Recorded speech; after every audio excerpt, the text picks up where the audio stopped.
Assalamualaikum warahmatullahi wabarakatuh, pemirsa Newstara.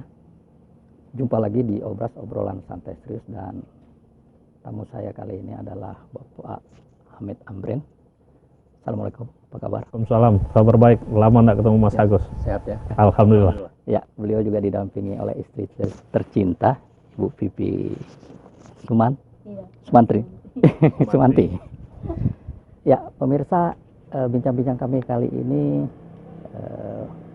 tentang berbagai hal tentunya, di mana jabatan Pak Hamid Amrin ini setelah karir beliau cukup lama sebagai kepala dinas, dan terakhir ini di Sekda ya Pak ya. Insya Allah. Alhamdulillah ya. Insya Allah. Ya, kita mulai saja perbincangan ini, Bung Hamid Amrin. Sebagai putra perantau nih ya. Iya. Sudah cukup lama juga di Tarakan. Karir juga cukup panjang sebagai ASN. Bisa diceritakan sedikit nggak tentang perjalanan dari tempat asal sampai ke Tarakan, sampai ketemu Ibu nih?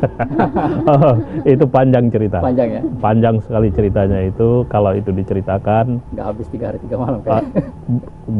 Bisa lebih. Tetapi bahwa ringkasnya adalah pendek saja mungkin. Saya 89 selesai kuliah. Kemudian sempat di Aceh kerja di perusahaan swasta kurang lebih 2 tahun. Kemudian dari situ saya ke Jakarta. 91 saya di Jakarta cari kerja sebenarnya. Nah, itu kalau nonton film Dono, saya pernah alami itu. Naik turun bis kota, masuk gedung-gedung tinggi buat lamaran, saya melakukan itu. Jadi kalau nonton film Dono yang ada orang melamar kerja itu, saya bahagian yang saya alami. Kemudian saya sempat kembali ke Aceh. Pertengahan tahun 93, saya sebenarnya disiapkan untuk manajer Bank Perkreditan Syariah Mentari Bina Artaraya di lingkungan Muhammadiyah di Aceh. Tetapi kemudian izinnya pada waktu itu Bank Syariah itu tidak turun-turun. Sehingga saya memantau lewat Jakarta, tapi saya tidak pulang karena banknya tidak dibikin-bikin, izinnya tidak turun. Tetap saya bertahan di Jakarta. Kemudian masuklah permohonan, salah satunya ke perdagangan. Kebetulan saya ke Kaltim di Tanjung Selor sempat 2,5 tahun. Oh, sempat di Tanjung Selor? Sempat, di ibu kota provinsi sekarang. Ya. Dulu di sana, dulu yang uniknya di Kabupaten Bulungan dulu, ada 2 kantor Departemen Perdagangan. Kantor Departemen Perdagangan 1 itu di Tarakan, kantor Departemen Perdagangan 2 itu di Tanjung Selor. Saya bahagiannya di Tanjung Selor. Tetapi pada tahun 96, Departemen Perdagangan dan Departemen Perindustrian digabung menjadi Departemen Perindustrian dan Perdagangan, yang kemudian istilah populernya Perindak. Akibat digabung itu Kabupaten Bulungan pun dijadikan satu. Di Tarakan ada kantor Departemen Perdagangan 1, ada Kandep Perindustrian, kantor Departemen Perdagangan 2, 3 ini bergabung menjadi satu. Kemudian kebijakan dari pusat adalah kantornya untuk Kabupaten Bulungan berkedudukan di Tarakan. Jadi kantor Perdagangan 1, Kandep Perindustrian, Kandep Perdagangan 2 kumpul semua di Tarakan. Kami yang di Bulungan pindah ke Tarakan 96. Itulah cerita saya sampai ke Tarakan karena penggabungan kantor kementerian dulu. Dulu kantor departemen. Nah, sekarang istilahnya kementerian dengan berubah undang-undang. Kementerian dulu namanya kantor departemen. Begitu Mas Agus saya sampai ke Tarakan. Oh begitu ya. Ya. Terus dari kementerian ke menjadi ASN di Kota Tarakan gimana ceritanya nih? Ya, dalam perjalanannya hidup ini kan orang bilang yang abadi adalah perubahan. Yang abadi adalah perubahan. Perubahan itu akan ada sepanjang dunia ini. Pada tahun 99 itu lahirlah Undang-Undang Otonomi Daerah 2299 yang berlaku efektif itu 1 Januari 2001. 2001 itu berlaku efektif. Sehingga kantor-kantor kementerian, kantor-kantor departemen yang ada, apakah pendustrian, apakah kandep pertanian, apakah kandep kantor dinas, kantor departemen kesehatan, dan lain-lain semua menjadi dinas daerah. Kami yang orang-orang vertikal secara otomatis itu menjadi orang daerah. Itu yang disebut dengan 3P, personil, perlengkapan, pembiayaan, itu semua beralih ke pemerintah kota, pemerintah daerah setempat. Disitulah sejak 2001 yang tadi namanya kantor departemen menjadi dinas. Dan tambah satu lagi, begitu jadi dinas ada koperasi, maka disebut dinas Perindakop. Ada koperasinya. Jadi pertama berkarir di pemerintah Kota Tarakan di dinas Perindakop. Cukup lama di sana? Kalau saya hitung dari pertama saya menjadi ASN adalah 1 April atau 1 Maret sebenarnya, 1 Maret 94. Sampai 2006 saya di lingkungan Perindak. Sudah ketemu ibu nggak itu? Oh belum. Belum. Jangan sebujang itu ya? Ya, 2006 kemudian pindah ke Bapeda. Dari Bapeda itu kemudian 8 bulan ya, 2006, 98 ya. Oh sudah, saya di perdagangan kan begini. Ya, sudah, ini ralat ya. Karena begini, dulu saya sejak di Bulungan juga saya mengajar di STIE. Saya mengajar di STIE Bulungan, Tarakan di Bulungan. Begitu pindah ke Tarakan, tetap saya mengajar di STIE. Sebagai dosen ya? Ya, saya mengajar di STIE 7 tahun. Disitulah ketemu ibu di sana. Jadi mantan mahasiswa, sekaligus mantan pacar. Kemudian saya itu adalah juga mengajar di Borneo. Sejak Borneo berdiri sampai dengan Borneo pindah ke atas, ke Amal. Karena kalau pindah ke Amal saya sudah tidak cukup waktu. Kita pulang jam 4, kuliah juga jam 4. Ini habis waktu kita ke sana setengah jam, rugi mahasiswa. Nah itu disitulah saya yang paling lama sebenarnya di lingkungan Perindakop. Nah, setelah itu pindah ke Bapeda 8 bulan, pindah KPU 2 tahun 7 bulan, pindah ke ekonomi pembangunan juga kurang lebih 2 tahun setengah. Nah, seperti itu Mas. Sebelum di Sekda, terakhir di mana Pak? Terakhir di PPKD.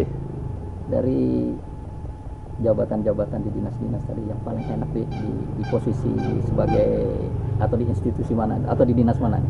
Semuanya enak ya? Sama saja, karena itu kan amanah dan tanggung jawab. Sebagai ASN. Ya, sebagai amanah dan tanggung jawab. Memang kalau mau dibilang tantangan yang paling besar itu adalah di kebersihan, di KPP. Kenapa? Sampah yang ada hari ini itu lebih banyak dari yang kemarin. Sampah yang ada besok itu lebih banyak dari hari ini. Dan pekerjaan itu tidak habis-habis. Itu problemnya. Tidak ada selesai. Tidak ada selesai itu orang buang sampah. Tapi kalau di pariwisata misalnya, selesai kita bikin event ini, ya selesai itu masalahnya. Selesai kita bikin kegiatan ini, selesai itu masalahnya. Selesai pertandingan olahraga, ada juaranya, selesai. Justru yang tinggal sampah. Dan ini harus bersih. Dan ini harus bersih. Jadi ini juga sekaligus kepada masyarakat, kasihanilah petugas-petugas kebersihan itu. Kalau Bapak Ibu lewat itu, Bapak boleh lihat, itu tengah malam ada yang nyapu. Karena kita memahami, dia pagi kadang-kadang juga harus cari tambahan di tempat lain. Tarakan tidak cukup dengan hanya uang dia kerja di kebersihan, dia switch. Daripada dia kerja pagi, dia kerja malam. Itu sampai malam orang membersihkan jalan. Saya masih lihat, kemarin pun saya lihat, di depan stadion ada mobil angkot lewat, di dalam mobil dia buang sampah. Yang seperti itu berhentilah. Dan saya juga minta Satpol PP yang seperti itu untuk dilakukan penegakan Perda nomor 13 tentang ketertiban kebersihan. Harus diberikan. Payung hukumnya sudah ada? Sudah lama, sudah sangat lama itu. Perda itu sejak zaman Pak Yusuf sudah, Perda 13. Jadi itu harus ditegakkan. Kasihan orang, dan juga bagi kita tidak baik lah. Kita lihat jalan bersih, Kita lewat jalan Sumatera di depan ini itu bersih. Tiba-tiba ada orang buang puntung rokok, ada orang buang bekas rokok, ada buang bekas es krim. Nah, kitalah yang menjaga kota ini. Ya, Bung Hamid Tamrin. Ini kan kepemimpinan kepala daerah ini juga sampai juga artinya Bapak juga ada di beberapa kepala daerah ya, mulai dari zaman Pak Yusuf, Pak Sofyan hingga terakhir. Nah, ada nggak komen tentang kepemimpinan mereka dalam mengelola kota ini dalam jabatan sebagai kepala dinas yang sudah disebutkan tadi? Semua kepala daerah punya komitmen, semualah. Apalagi beliau kan sudah menyampaikan visi misi sebagai komitmen besar yang kemudian dituangkan dalam RPJMD. Kemudian kan setiap kepala daerah punya, setiap pemimpin bukan hanya kepala daerah punya gaya kepemimpinan kan, gaya kepemimpinan yang berbeda, sehingga juga tantangan dan dinamika juga berbeda-beda. Saya menganggap beliau mulai Kota Tarakan, Pak almarhum Pak Asran Bulkis, Pak Yusuf SK, Pak Udin, Pak Sofyan, dan sekarang Pak Herol, orang-orang hebat, orang-orang yang sangat berkomitmen, dan tidak bisa kita melaksanakan pembangunan sekarang tanpa warisan peninggalan dari pemimpin-pemimpin sebelumnya. Tugas yang sekarang adalah saya selaku sekretaris daerah adalah melanjutkan apa yang telah dilakukan oleh sekretaris daerah sebelumnya, mulai zaman Pak Samad, Pak Ismet Barakbah, dan seterusnya sampai terakhir Pak Firman. Kalau tantangan yang paling berat saat ini yang dihadapi oleh pemerintah Kota Tarakan selain tadi perilaku masyarakat tentang kebersihan, ada lagi nggak yang mungkin menjadi stresi, bosannya kita harus begini sebagai masyarakat? Sebenarnya tantangan kita sekarang ini adalah yang pertama itu adalah problem pandemi. Nah, ini kan sedang dialami oleh semua masyarakat. Masalah pandemi COVID-19 ini tantangan yang sedang dihadapi oleh seluruh lapisan masyarakat. Kemudian impact-nya adalah berkepengaruh kepada sektor ekonomi masyarakat. Seluruh sektor ekonomi itu berpengaruh. Impact berikutnya adalah berpengaruh terhadap pendapatan pemerintah, penerimaan pemerintah, baik di pusat maupun di daerah. Jadi tantangan yang kita hadapi adalah bagaimana kemampuan keuangan pemerintah untuk membiayai seluruh pelayanan publik. Pelayanan publik itu besar biaya pendidikan, biaya kesehatan, biaya infrastruktur dasar ya. Yang dasar saja, tidak usah yang misalnya infrastruktur yang itu, jalan, paret, itu kan dasar. Kemudian pendidikan itu besar sekali. Dan ini dampaknya dari pandemi COVID-19 ini cukup berat juga bagi setiap daerah ya. Iya, ya makanya kita berdoa supaya pandemi ini cepat berakhir. Makanya sekarang itu kalau di Tarakan sudah dilakukan pelonggaran PSBB. PSBB tetap karena dengan keputusan Pak Wali kita perpanjang dari tanggal 7 sampai tanggal 20. Tetapi adalah di dalamnya ada pelonggaran. Tanggal 2 seluruh pegawai negeri sudah masuk. Kemudian tanggal 5 kita sudah sholat berjamaah. Tanggal 8 nanti sudah mal buka dan segala macam dengan ketentuan-ketentuan tertentu. Pemirsa, jangan kemana-mana, Anda tetap bersama kami di Obras. Nanti kita lanjutkan perbincangan ini. Baik.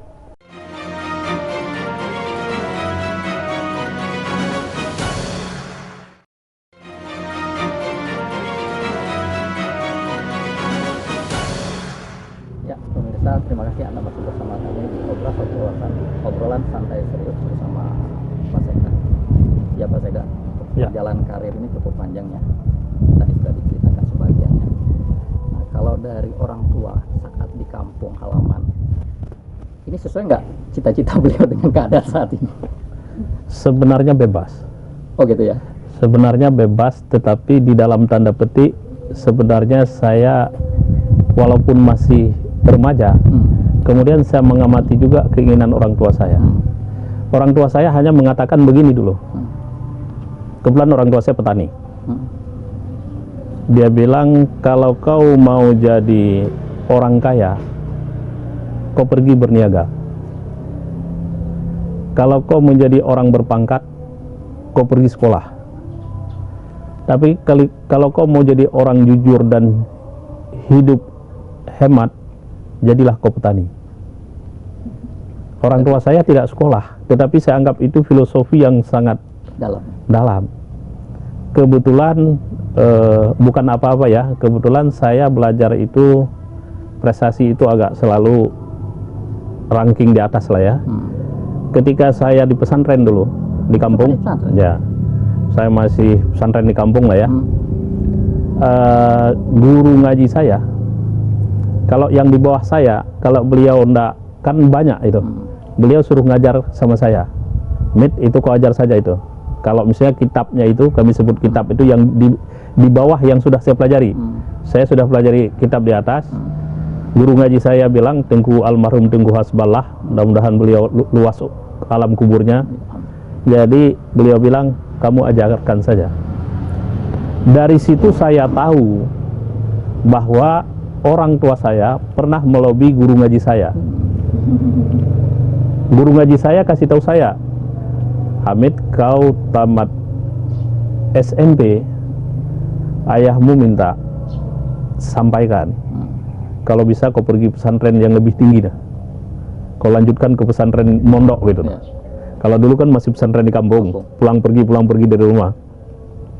Dari situ kemudian lama kemudian setelah saya dewasa, baru saya tahu rupanya orang tua saya, ayah saya menginginkan saya ini jadi ustadz kali ya. Tetapi beliau tidak melarang, cuma 3 hal tadi beliau bilang, mau jadi ke orang kaya pergi berniaga, mau jadi berpangkat kau pergi sekolah, mau jadi ke orang jujur hidup pergi kau ke sawah. Nah itu beliau bilang pergi kau ke sawah. Tapi saya pilih pergi sekolah. Pergi sekolah. Jadi itu kalau harapan orang tua saya. Dan akhirnya juga dari 3 tersebut satunya juga tercapai ya. Ya mungkin bahagian dari doa orang tua. Ya, cerita tentang pengalaman hidup. Ini ada nyonya ya nih. Bisa diceritakan Bu, sampai ketemu dengan beliau ini gimana sih ceritanya nih? Mungkin pemirsa juga ingin tahu nih sejarah sampai ketemunya dengan Pak Sekda nih. Iya, ketemunya di kampus. Sebenarnya kalau dibilang itu mungkin memang sebenarnya kami sama-sama di Jakarta juga dulu sempat ya. ketemu di Jakarta? Nggak pernah ketemu. Tapi memang karena belum jodoh mungkinnya di Jakarta. Saya di Jakarta itu dari tahun 91 sampai 96 di Jakarta. Saya kerja di Jakarta kan. Nah, beliau kan ada juga di Jakarta itu dari tahun 91 sampai 93. Sama ya tahun. Tapi tidak ketemunya akhirnya di sini. Jadi waktu saya pulang dari Jakarta, karena orang tua menginginkan saya udah pulang deh gitu, nggak usah di sana jauh-jauh, biar di sini aja. Akhirnya saya pulang ke sini, saya kerja di sini, saya punya niat melanjutkan kuliah. Kuliahlah saya di STIE, ketemu sama beliau. Pak dosen. Padahal beliau dulu orang yang suka saya kerjain juga. Gitu. Ternyata hobi ngerjain juga nih. Ibu Pipi. Beliau akhirnya nggak tahu gimana ceritanya bisa jadi jodoh. Karena memang kehendak yang di atasnya kalau sudah berjodoh. Tahun 98 ya. 98 tanggal 6 Juli kita menikah. Itu pun tidak ada proses yang namanya pacaran. Ibaratnya poin nih. Orang anak sekarang bilang gercep. Gerak cepat atau gimana nih? Gerak cepat. Si bapak pokoknya begini, katanya saya mau cari bukan cari pacar, saya cari istri gitu ya. Kalau memang mau jadi istri saya, ya saya lamar ya harus mau. Ya terima kasih. Kembali pamit. Peran ibu dalam mensupport sebagai seorang ASN dengan karir yang sampai posisi saat ini, komentarnya gimana nih? Ya saya kira itu umum lah ya, kan orang bilang selalu ada 2 orang perempuan di belakang, yang satu ibu, yang satu istri. Nah itulah pastilah. Kalau istri juga bikin hal sendiri kan pusing juga kan. Tapi kayaknya nggak pusing ya, aman-aman saja.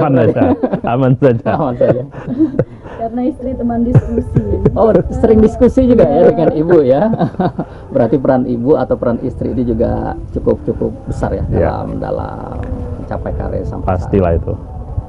Ya pemirsa, selain beliau ini sebagai ASN dengan jabatan saat ini sebagai Sekda Kota Tarakan, beliau ini juga sebenarnya juga punya pengalaman yang cukup ya sebagai seorang organisatoris di lembaga-lembaga kepemudaan, sebagai aktivis dan pengamat ekonomi juga. Nah ini Bung Ahmad Amrin dulu kan juga sebagai pengurus ya di KNPI dan beberapa organisasi. Bisa diceritakan sedikit pengalaman berorganisasi hingga saat ini, apakah masih juga berkecimpung di kegiatan-kegiatan organisasi selain dari posisi sebagai Sekda? Iya, saya sebenarnya itu berorganisasi itu saya mulai itu SMP. SMP saya tahun 77 sampai 80, karena di zaman kami itu ganti tahun dari Januari jadi Juni, masuk Juli. Ya, Juli. Kan dulu kita Januari. Pada saat saya SMP itu saya terpilih jadi sekretaris OSIS pada tahun 78. Kemudian di pesantren saya, guru ngaji saya nunjuk saya ini sebagai, kalau istilah keren sekarang, bendahara. Tetapi ya tukang kutip iuran Petromak lah dari teman-teman.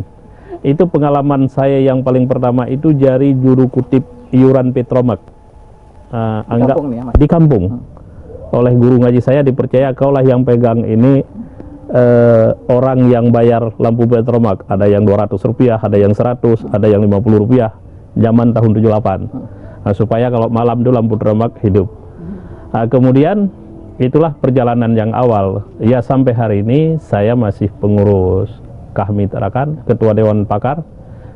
Kemudian juga masih wakil ketua DPMI Tarakan. Kemudian juga masih ketua Dewan Pakar di Himpunan Pengusaha Kahmi.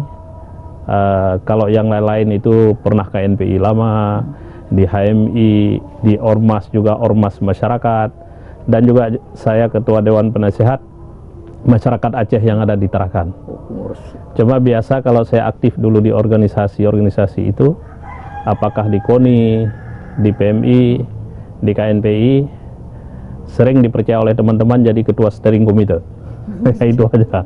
Kalau urusan mimpin sidang untuk pengesahan tata tertib, saya, Pak Boni, nah itu biasa di zaman itu. Sekarang sudah banyak adik-adik, sekarang saya gembira banyak sekali muncul sekarang kader-kader baru di Tarakan yang tangguh-tangguh dan hebat-hebat. Prestasi-prestasi apa yang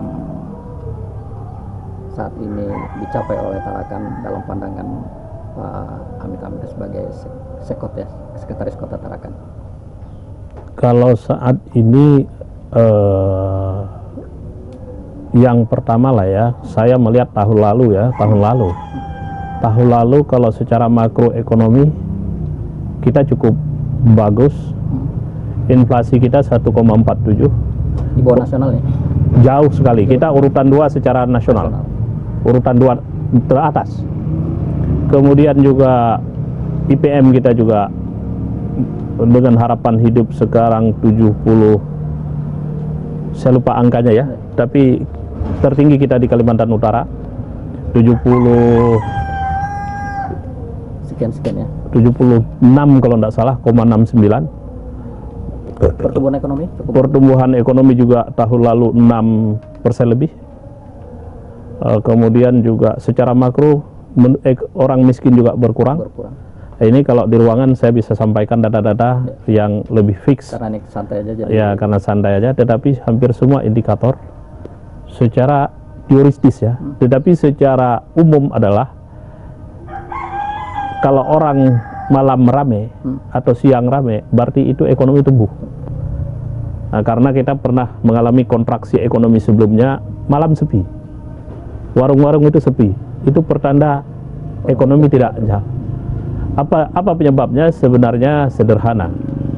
Saya melihat kebijakan Pak Wali yang cukup sebenarnya sederhana tapi berpengaruh besar.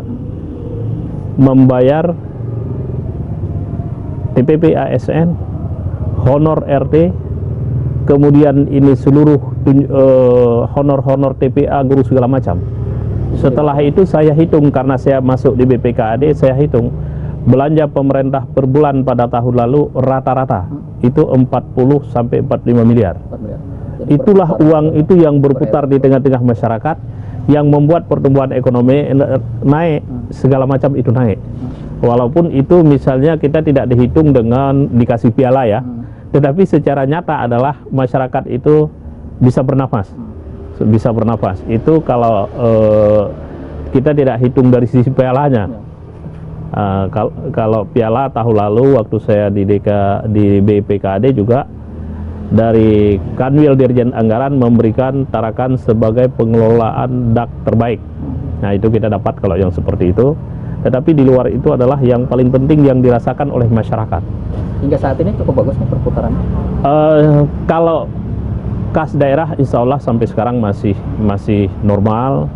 Kita berharap ekonomi kita bisa tumbuh kembali baik, sehingga dana alokasi umum, dana bagi hasil yang pendapatan kita terbesar dari pemerintah pusat, kita bisa terima dengan baik, lancar, tepat waktunya, sehingga ini bisa untuk memberikan pelayanan publik kepada masyarakat dengan baik. Ya, pemirsa, Anda masih bersama kami, jangan kemana-mana, tetap bersama kami di Obras.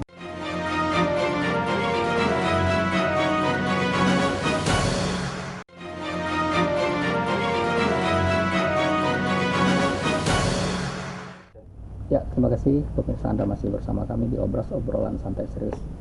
Ya, kami Tamrin sebagai seorang sekda, ini kadang-kadang juga kita menghadapi perilaku, karakter para ASN di bawah seorang sekda. Kadang-kadang ada juga yang perlu pembinaan. Nah, ini selama ini gimana Pak Sekda melihatnya untuk pemerintah Kota Tarakan, ASN Kota Tarakan? Ya, ASN itu di dalam Undang-Undang Nomor 5 2014 itu punya 3 fungsi. Yang pertama adalah pelaksana kebijakan publik. Kebijakan publik itu yang diatur oleh kepala daerah atau oleh pimpinan pemerintah mulai di pusat, yang berbentuk undang-undang, berbentuk PP, berbentuk permen, berbentuk perda, berbentuk perwali. Itu tugasnya adalah dia melaksanakan semua kebijakan publik. Yang kedua, dia itu memberikan pelayanan publik kepada masyarakat. Yang ketiga adalah pemersatu bangsa. Alat pemersatu bangsa itu dalam Undang-Undang Pasal 10 Undang-Undang Nomor 5 Tahun 2014 tentang aparatur sipil negara. Itu yang selalu di setiap apel Senin pagi kita sampaikan. Dan sering sekali saya di banyak dinas yang pernah saya pimpin, atau saya juga kadang-kadang keliling, pernah saya pimpin apel di DKPP, di DKPP atau di LH sekarang, pernah di Satpol PP, saya sampaikan itu. ASN harus tahu fungsi yang pertama. Kalau dia sudah tahu fungsinya, maka dia akan bekerja dengan baik. Tentu dunia ini kan tidak hitam putih. Kita sekarang hari ini di Tarakan ada 3075 ASN.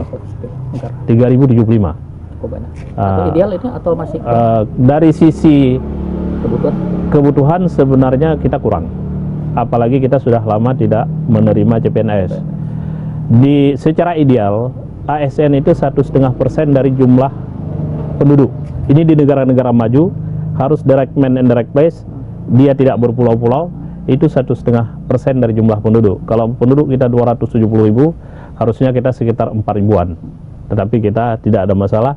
Sekarang kita kan di backup juga dengan pegawai non ASN atau pegawai kontrak atau pegawai honor. Nah, itu juga ada 2.624. Relatif cukup lah ya. Relatif cukup. Cuma kan mereka yang non ASN ini itu 400 orang itu adalah tenaga kebersihan. Yang tidak mungkin digeser ke tempat lain. 100 orang petugas taman, 120 orang itu juru makam, sekitar 900 orang itu guru bantu. Nah, jadi yang ada yang elastis bisa membantu di dinas-dinas, ada yang 5 orang, ada yang 10 orang, itu kurang lebih 500 orang. Nah, itu dari sisi ASN ya. Dalam jumlah yang besar seperti itu, tentu ada macam-macam, sehingga yang dilakukan adalah pembinaan. Tetapi jalan saja nih ya. Iya, kalau memang melanggar ketentuan, tentu akan ada, kalau ASN dia PP 53. dan ada yang sudah banyak dikenakan sanksi. Bahkan kemarin ada 2 yang kita suruh periksa ketika pemberlakuan PSBB. Dia menjadi khatib. Ya, itu kena sanksi. Pak Wali meminta diproses. Kita proses. Saya tidak sebut nama, ada 2. Satu di kecamatan, satu di UPT. Orang teman-teman mengatakan bahwa kalau seperti itu contoh yang terbaik. Yang lain setelah itu tidak berani. Demikian juga yang tidak masuk kerja. Bukan hanya kita potong TPP-nya, tapi kalau sesudah ketentuan 53 dia sudah hendak memenuhi syarat, diberhentikan. Maka pegawai itu ada reward and punishment. Yang bekerja dengan baik, diberikan TPP, dipromosikan, dan segala macam. Tetapi yang tidak, ya tentu ada aturan-aturan. Kepada teman-teman ASN, saya menghimbau untuk melaksanakan tugas dengan baik, memberikan pelayanan dengan baik, 3 hal tadi ya. Dan jangan sekali-sekali jadi buzzer. Karena ASN itu netral. Tidak boleh mendekati pilkada, jaga netralitas ASN. Karena nanti kalau dia tidak netral, begitu ada yang ngurus KTP pendukung si A, ya diperlambat. Kan tidak boleh itu. Ada yang mau ke puskesmas, oh ini pendukungnya Pak A ini. Itu tidak boleh. Disitulah inti pelayanan ASN, termasuk teman-teman yang ada di BUMD. Harus jaga netralitas. Supaya siapapun masyarakat itu tidak dilihat dari afiliasi politiknya. Dalam dia mendapat pelayanan kesehatan, pelayanan pendidikan, pelayanan KTP, pelayanan segala macam, itu harus diperlakukan sama. Karena dia bayar pajak sama. Karena semuanya itu juga bayar retribusi, bayar pajak yang memenuhi ketentuan. Nah, jadi seperti itu. Jadi tidak boleh dia. Kalau ditanya yang ngucil, tentu akan ada punishment. Dan sudah dilakukan punishment. Bagi mereka yang muncul-muncul. Iya, nanti juga bertingkat kan. Ya. Ada yang bisa diselesaikan oleh tingkat kepala dinasnya. Ada yang harus diserahkan ke APIP, inspektorat. Ada yang misalnya ada yang terjerat lah, yang macam-macam itu, jauhkan itu. Karena itu akan berhadapan dengan hukum secara eksternal. Karena bukan lembaga di internal lagi yang ya, apalagi yang main-main narkoba, janganlah. ASN itu kok main narkoba, itu janganlah. Ini presiden buruk juga bagi. Ya, itu yang saya himbau kepada teman-teman ASN untuk bekerja dengan baik. Karena banyak sekali orang lain yang menjadi ASN. Coba lihat kalau buka pendaftaran itu ramai sekali. Maka saudara-saudara yang sudah ada di dalam, yang sudah jadi ASN, jaga marwah dan bekerja dengan baik. Ya, Pak Hamid Hamid, salah satu peran dalam pembangunan suatu daerah itu juga pihak swasta ya. Bapak melihatnya gimana nih peran swasta di Kota Tarakan dalam rangka ikut membangun Kota Tarakan dan keterlibatan atau hubungan yang baik atau bagaimana dengan pemerintah Kota Tarakan? Itu kita kalau kita melihat, kita lihatlah struktur PDRB di Kota Tarakan. Struktur pendapatan regional domestik bruto. Justru Tarakan ini hidupnya dari sektor perdagangan, jasa, industri pengolahan dan lain-lain. Jadi itu yang terbesar. Sektor pertanian tidak banyak, walaupun ada tapi sektor perikanan. Tapi kalau pertanian yang lain tidak begitu. Inilah perdagangan dan jasa dan industri yang paling besar memberikan kontribusi. Kalau 3 hal ini dijumlahkan itu hampir 60% PDRB.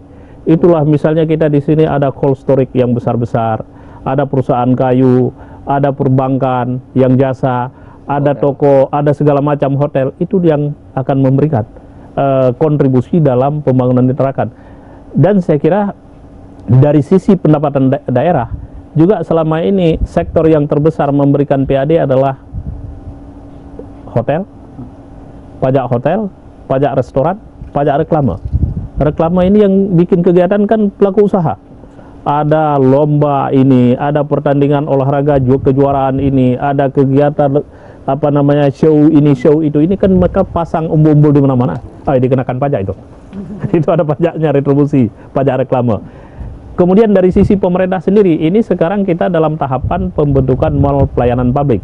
Pak Wali meminta mudah-mudahan Juli bisa kita launching. Ini sekarang sedang berproses, maka kantor PU dipindah ke Kampung 4. Nanti kita ingin seluruh masyarakat datang ke ex kantor PU di Mula Warman itu, semua mau dilayani KTP di situ, mau dilayani PDAM di situ, semuanya di situ. pelayanan masyarakat, bahkan mau menikah bisa di situ. Nah, jadi itu sedang kita buatkan perangkat lunak, dan perangkat keras sedang disiapkan oleh PU, dan sekarang sedang diasistensi oleh Menpan RB. Actionnya kapan kira-kira? Sedang action ini. Sedang action. Nah, sudah berapa kali kita rapat, sekarang sedang penyusunan perwali tentang prosedur, tentang SOP, dan kemarin kita sudah paparkan, saya mewakili Pak Wali memaparkan dengan Menpan RB melalui Vicon, melalui Zoom. Saya sudah paparkan ke Menpan RB. Mendapat respon yang positif dari Bukan saja mendapat respon, mereka itu ikut mengasistensi. Untuk tahap ini kalau tidak salah ada 22 kota kah di Indonesia, termasuk Tarakan salah satunya, yang untuk dalam waktu dekat ini operasional mall pelayanan publik. Yang paling dekat yang sudah siap kemarin Kabupaten Belu, itu di NTT. Karena waktu Vicon kita dihadirkan semua, ada mall pelayanan publik. Dan ini bukan barang baru. Di Indonesia itu sampai hari ini sudah ada beberapa kota ya. 23 kota, termasuk di Samarinda, di Surabaya sudah lama, kemudian di Banyuwangi, di Bandung, di Jakarta, di Bekasi, di Banda Aceh. Itu nanti kita, orang saya lihat di Surabaya, Mall Siola dulu dirubah menjadi mall pelayanan publik di Surabaya. Lebih ramai di situ daripada Tunjungan. Begitu saya datang sini, rombongan kita datang ya. Ya karena bayangkan, semua orang yang berurusan perizinan pelayanan datang ke situ. Jadi ramai sekali kalau pagi itu. Ada yang mengurus ini, mengurus itu. Iya, macam-macam nanti orang ngurus di situ. Itu komitmen pemerintah daerah untuk memudahkan dunia usaha. Bahkan sekarang juga di kita di DPM PSDP atau kantor pelayanan penanaman modal ini, itu semuanya kita layani secara online. Nah, kemarin bahkan kita sarankan agar Pak Ardian itu membuat Zoom tanya jawab, membuat waktu tertentu. Kan selama ini orang hanya nitip pertanyaan, tapi tidak tahu kapan dia jawab tuh. Tapi ini kita suruh alokasikan waktu Zoom, konsultasi masyarakat misalnya dalam satu hari ada sekian jam, 2 jam misalnya, dari jam sekian sampai jam sekian. Jadi siapapun masyarakat nanti bisa berinteraksi. Tapi kalau WA kan biasa juga, WA 3 jam baru dia jawab. Ya kalau jam-jaman bisa berhari-hari. Bisa berhari-hari. Ini salah satu waktu rapat saya dengan Pak Ardian, saya sudah sarankan untuk dipikirkan nanti masyarakat itu bisa konsultasi via Zoom dengan secara online lah. Nah, jadi alokasikan waktu, masyarakat bisa konsultasi seperti itu. Ya, pemirsa, sebelum kita akhiri perbincangan dengan Pak Sekda, closing statement Pak Sekda, ada yang ingin disampaikan kepada masyarakat pemirsa Nistara? Ya, kepada seluruh pemirsa semua, pertama terima kasih kepada Nustara TV streaming. Ini bahagian daripada pencerahan kepada masyarakat. Masyarakat perlu terus diberikan pencerahan, termasuk kepada aparatur pemerintah. Pesan saya, ini perbuatan baik. Pesan saya, jangan ikuti orang baik, tapi ikuti kebaikannya. Orang baik bisa berubah, tapi kebaikan akan abadi. Tidak akan berubah sepanjang masa. Akan abadi. Orang berubah karena 2 hal. Yang pertama, karena pikirannya terbuka. Yang kedua, karena hatinya terluka. Terima kasih. Wassalamualaikum warahmatullahi wabarakatuh. Waalaikumsalam warahmatullahi wabarakatuh. Pemirsa, demikian tadi perbincangan kami dalam podcast obrolan santai serius bersama Pak Amit Sekda Kota Tarakan. Panjang lebar sudah disampaikan tadi, mulai dari perjalanan beliau dari kampung halaman sampai pada kota tercinta Tarakan ini, bahkan perjalanan beliau sampai ketemu dengan Nyonya juga sudah disampaikan, dan beberapa hal positif dan beberapa hal yang konstruktif juga sudah disampaikan dalam kapasitas yang berbeda, mulai dari kepala dinas Kominfo sampai dengan saat ini. Jadi terima kasih banyak Pak Amit, dan terima kasih banyak Ibu Pipi sudah mendampingi beliau dalam perbincangan kita pada saat ini. Terima kasih banyak. Ya, sukses selalu Pak Amit. Amin. Terima kasih. Terima kasih semuanya teman-teman Nustara. Terima kasih pemirsa. Sampai jumpa di obras selanjutnya. Wabillahi taufiq wal hidayah. Wassalamualaikum warahmatullahi wabarakatuh. Waalaikumsalam warahmatullahi wabarakatuh.